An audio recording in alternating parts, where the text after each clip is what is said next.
What's going on, guys? Welcome back to another video. Today we're going to be tackling Dragon Aerie and probably Dragon Shrine as well. I think we'll probably do both of them, which means we'll go through this area kind of quickly. Now, before we start, I just want to point one thing out. I have 12 casts of Great Lightning Spear right now. If by any chance you guys are running the same build I am, or that's just what you want to do, I put on the Saint's Hood, which increases number of casts for each spell. You get this from killing Lycia. The Hexer's Hood also does this, and yeah, so basically when you upgrade your attunement, not only do you get extra attunement slots at certain milestones. For instance, you get your first one at 10, next at 13, next at 15 or 16 I want to say, and then 20, and then 25. So like right now my attunement's 23, so I have 4 slots because the last milestone I hit was 20. 2 more levels, I'll have 5 attunement slots. But as that goes up, some spells also get more casts. So for instance, I believe when I hit 20 attunement, my Great Lightning Spear cast went up from 2 to 3 per copy of spell. So that meant I had 9 total last episode. Now with this one, I got an extra cast for each one, which meant that instead of having 3 of each, I now have 4 of each. 4 times 3 copies, 12 casts because of the Saint's Hood. So just wanted to point that out in case you guys were wondering. But to get started, we're just going to head up this hill right here, and this area is pretty linear. It's pretty easy to figure out how to get around it, but it's basically just running around getting loot. So a lot of this you're going to end up having to make multiple runs because there are tons of crystal lizards in this area. Tons and tons of them, which means that you're probably not going to get all of them on the first try, and that means that you're going to have to reset the area, either save and quit the game, rest of the bonfire, whatever. Oh no. So back here, we've just got some dragon eggs. Over here, I hear a crystal lizard. There we go. Large Titanite Shard, Twinkling Titanite, Pale Stone, Radiant Life Gem. That's the first room out of the way.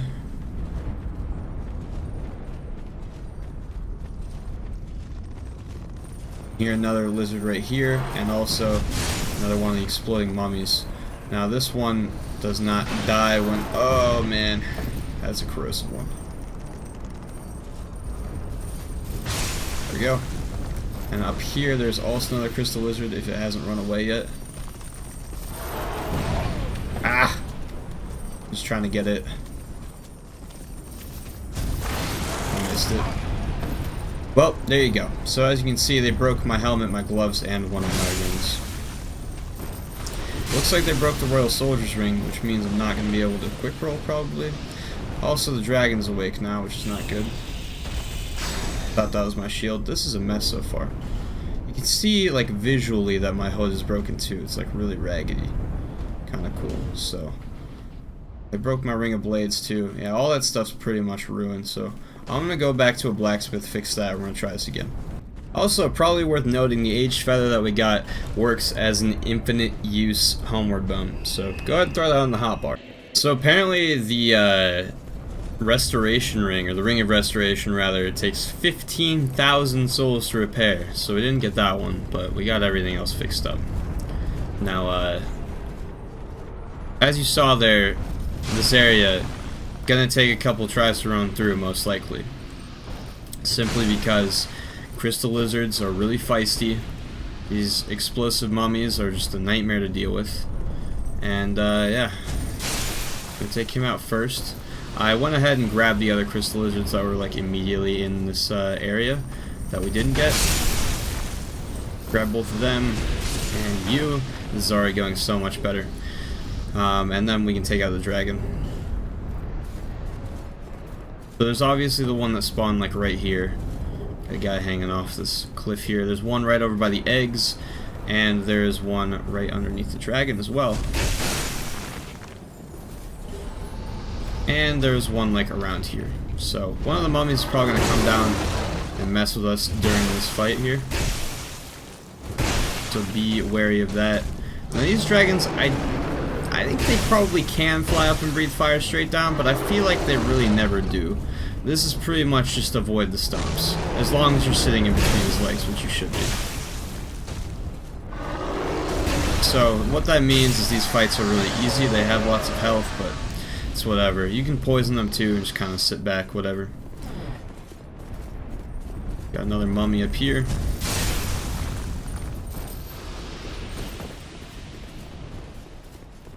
A corpse with a bolt stone on it, and gonna have to break the egg. Gotta break some eggs to make an omelet. Get the dragon tooth as well. So yeah, as you can see, like, just an absurd amount of upgrade materials in this area. You can jump to that item down there. You jump from... Oh, that's right, the zip line. You go from the zip line, you have to hop off, time it right. Kind of difficult to do. I'm not going to do it in this episode, but that's how you do it.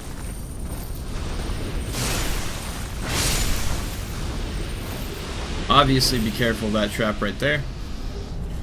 Old Radiant Life Gem there. And moving on.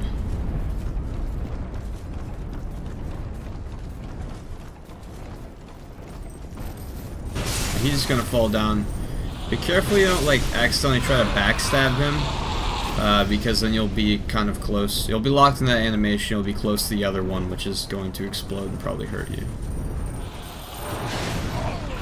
Oh no. That was too close. I really hate these guys. You gotta have a quick weapon with not too much cooldown to effectively take them out. And that is, well, the great sword is neither of those things. Over here we got another one of them. And this priestess. Not really sure what he's doing here, honestly. And one item there.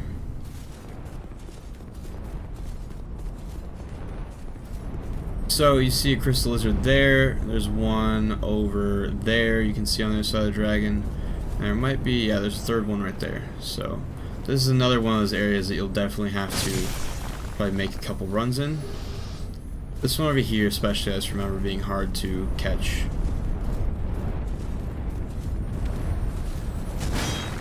Oh man, I almost had him too. Right off the edge. GG's.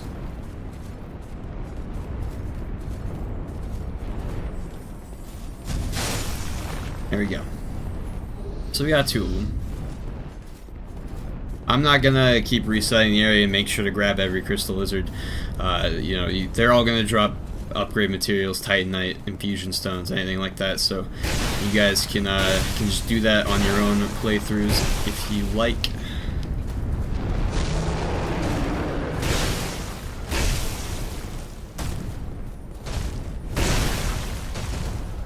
As you can see here, though, these fights with the dragons, literally just all about avoiding those stomps. You want to stay right in between the legs, though, because if you go too far back, they're going to start using their tail. Too far forward, they're going to start using their head. He drops the Fire Tempest Pyromancy, though. Got a soul there. And I believe there's more mummies in here. There's one right around the corner there. Gonna let him blow up. And there's one down there, and there's also a crystal lizard right below us. So, if possible, take this guy out like with a ranged attack before you hop down. That'll work. And you can see another crystal lizard down there by the eggs. And I think that's all in this area. But yeah, so you want to drop down here quickly and hit this one with a plunging attack. Got to be very, very fast. You saw how fast that he tried to run away from me there after I dropped down. That's why you don't really have time to take out the mummy before you deal with him. Now the dragon, you can hit a plunging attack on if you wake him up first. So we're going to do just that.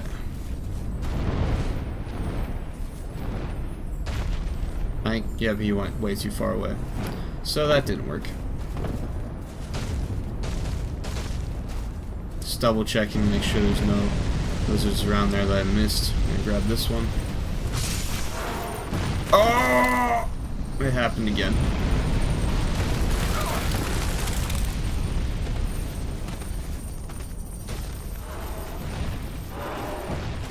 Alright. Bait the dragon fire.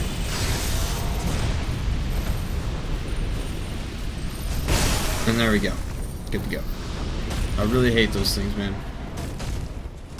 At least we don't have any broken rings. God, that was expensive. We're getting lots of souls, though, as you can see. I haven't been paying attention, but I think these dragons do like 5,000. I think that makes sense.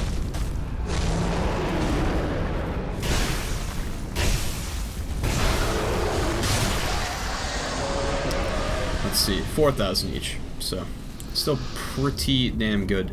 Now, they don't respawn. However, as you've noticed probably, there are no like iron chests in this area, which means you can respawn everything here in New Game Plus with a bonfire ascetic and get all of these items again. So, I mean, just there is no area in all of Dark Souls has existed that was this good for farming materials. Now, up here was actually where we fought the third or second dragon. I think it's the second dragon. Look familiar? So you can go down this way as well, but I showed you the path that I always take because you get an extra crystal lizard that way, so always good there.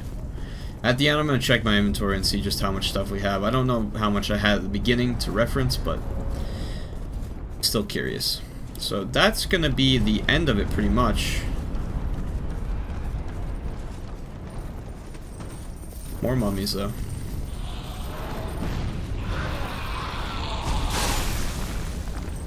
Can't have them breaking my stuff. So this zip line is going to take you back. You can see the glow of the bonfire there. So it's going to take you back to there. This is the way forward across that bridge.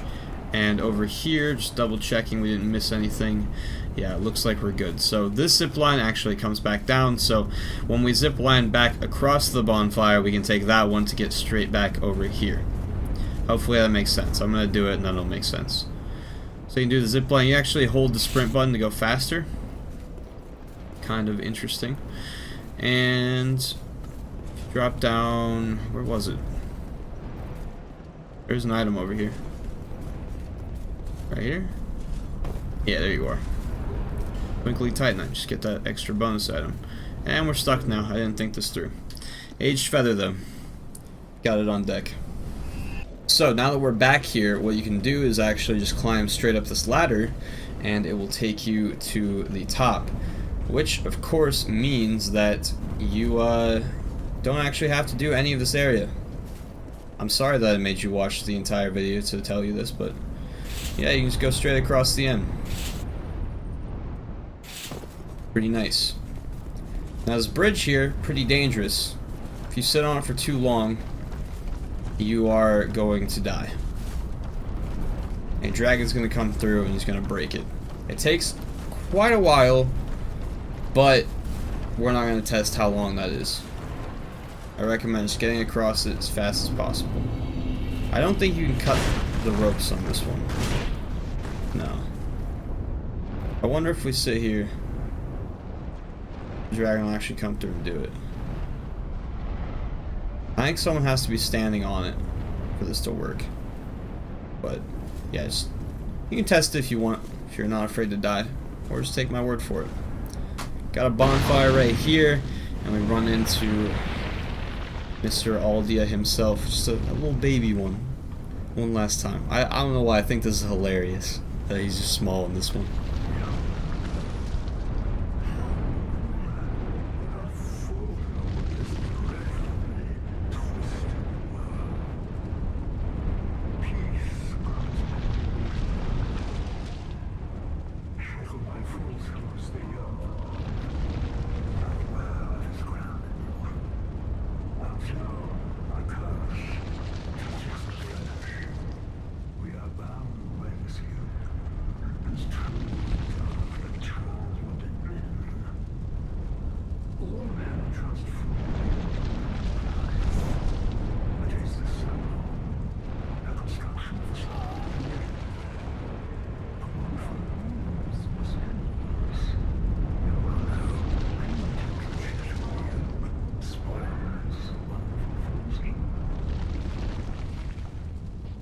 Nah.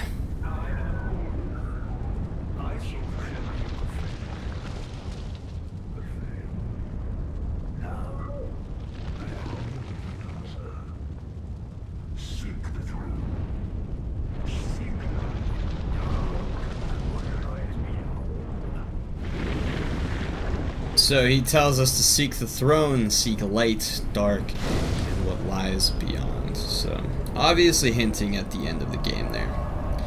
Now, it looks like I still have all the extra casts, even though my hood's broken, so we're just going to press on. And resting the bonfire repaired my stuff. So it doesn't repair broken gear, right? But it does repair stuff that's like lost some durability. That's why you see the red bar underneath all this stuff is full. But if it actually fully breaks, it's got the slash through it, then you're out of luck, unfortunately. So, see this guy doing the dual bow? People bow in PvP in this game. Show respect before they start. It's the honorable thing to do. And these dragon guys here, they work based on honor. It's actually a really cool mechanic. So, if you kill the Drake Keepers here, it got the gauntlets, nice. They are passive, they won't do anything. If you attack them, they will want to hurt you. And both of them will come after you at once. They'll gank you, right? But there's also a Ferris Lockstone here. Inside, you can get the guy that purges your sins. Oswald, I think? No. Cromwell, that's what he is in this game. You can get that armor set if you use that. But yeah, so if you run past the Drakes, or the Drake Keepers rather, then these guys will not be happy and they will gank you, because that's unfair. And I think it's unfair when you run past the Drake Keeper. But if you just honorably 1v1 him, they will let you pass. Very interesting. Now in this chest here, got 3 more bonfire ascetics. I was gonna say it, thought I remembered it being 3, but you just never know with Scholar of the First Sin. He's gonna let us pass, and you see 2 more up ahead, and a Drake Keeper. So I believe if you even like run backwards, like run away from him, they will not be happy. So like you really have to just fight him fair and square. That is a terrible combo.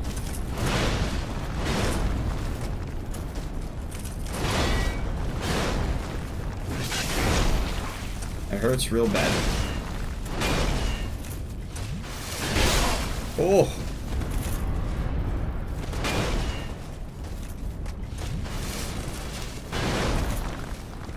It's definitely better on my stamina to just be rolling through those instead of trying to block and strafe. So again, they're gonna let us pass. But I continue, there are 2 paths.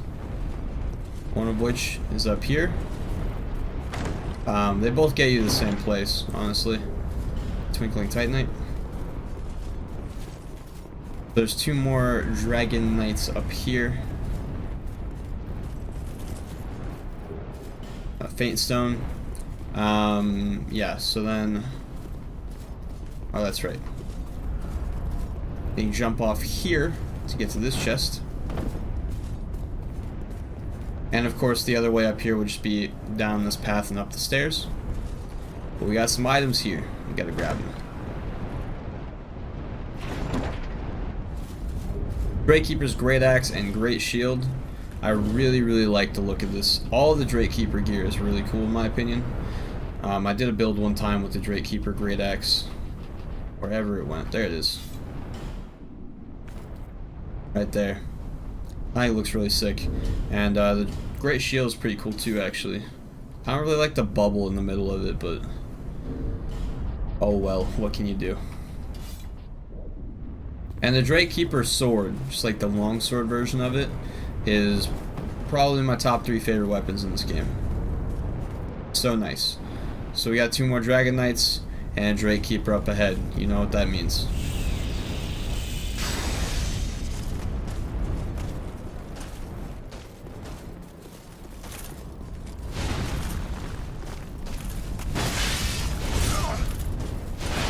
Really should have gotten the second swing off.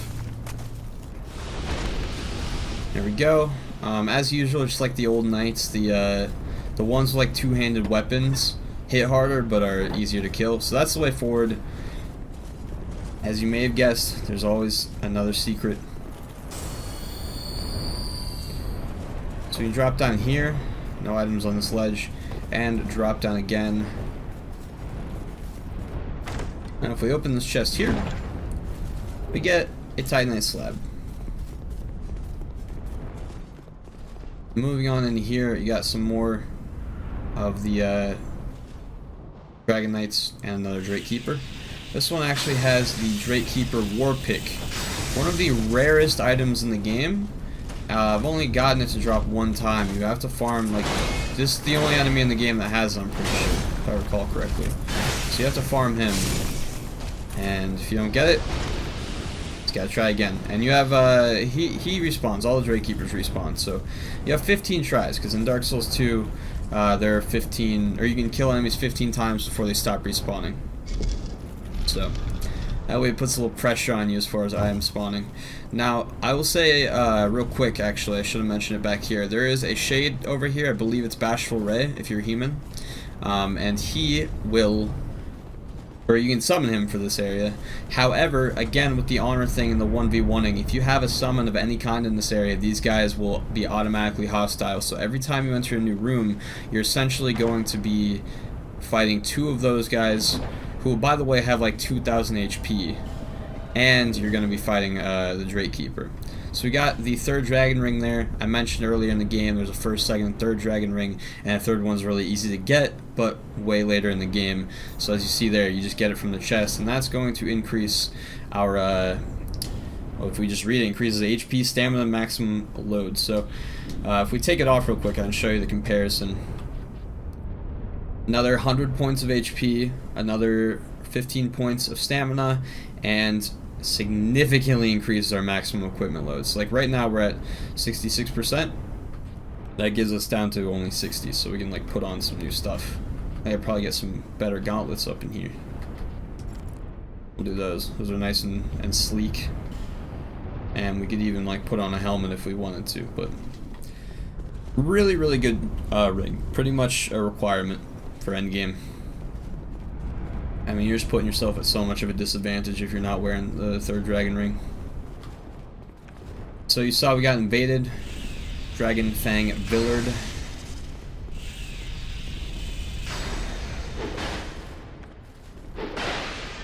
Let's bring you back into the other room, man. Didn't get the riposte, damn it. Takes me out.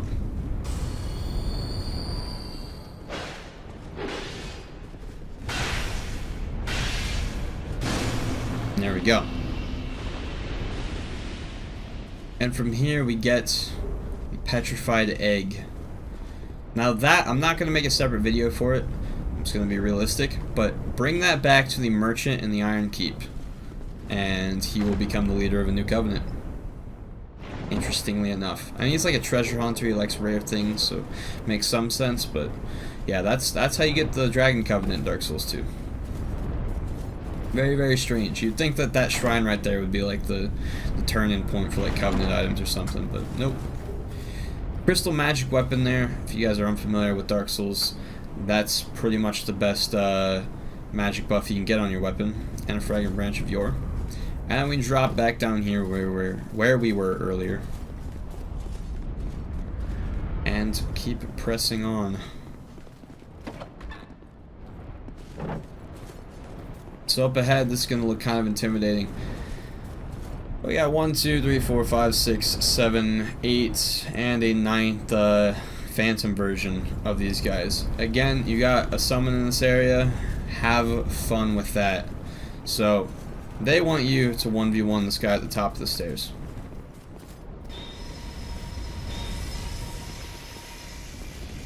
If you don't do it, they're not going to be happy.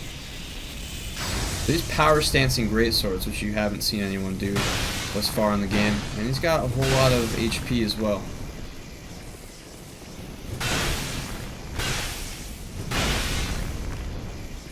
With Sunlight Blade greatsword though, not too difficult.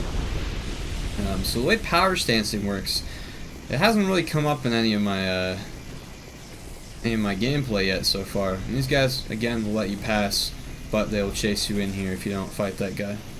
So the way power stancing works is you need 150% of the strength requirement for a weapon. Strength and dexterity, actually, I believe. So for the Lightning Greatsword, you would need 25 dexterity, and you would need Let's see, quick math, 56 is 14. You need like 70 strength to power stance greatswords, I think. So yeah, it takes a lot, but you get special like double overhanded moveset and all that. So right here is the Ancient Dragon. I believe until Dark Souls 3 he was the biggest NPC slash boss in the game.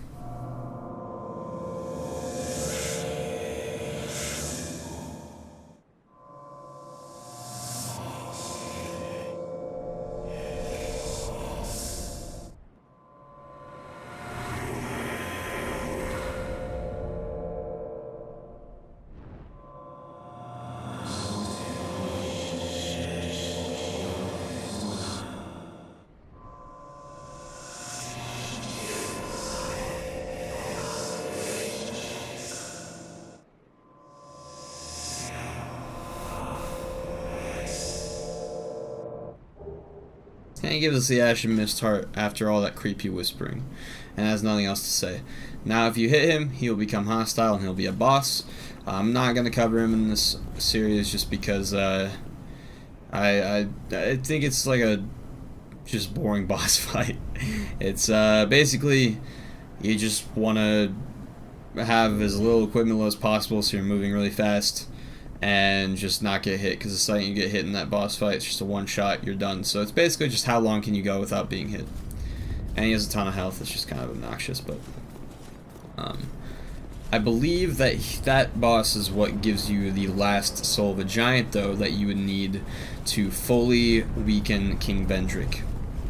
So there's that, which that's all. It's the end of this episode. So that's what we need, the Ashen Mist Heart, and then we can move on. So, well, before I say goodbye, basically the two things you need to finish the game are the King's Ring to unlock gates, and on the other side of gates are usually things that you need the Ashen Mist Heart for. So we've got both of those things now, and we can finish this game up. We have a handful of bosses left still, but pretty close here. And there's only like one, actually, this is like the last real area you have to clear now that I think about it. So that's going to do it for this episode. Thank you guys for watching. I hope you found it useful, and until next time, have a good one.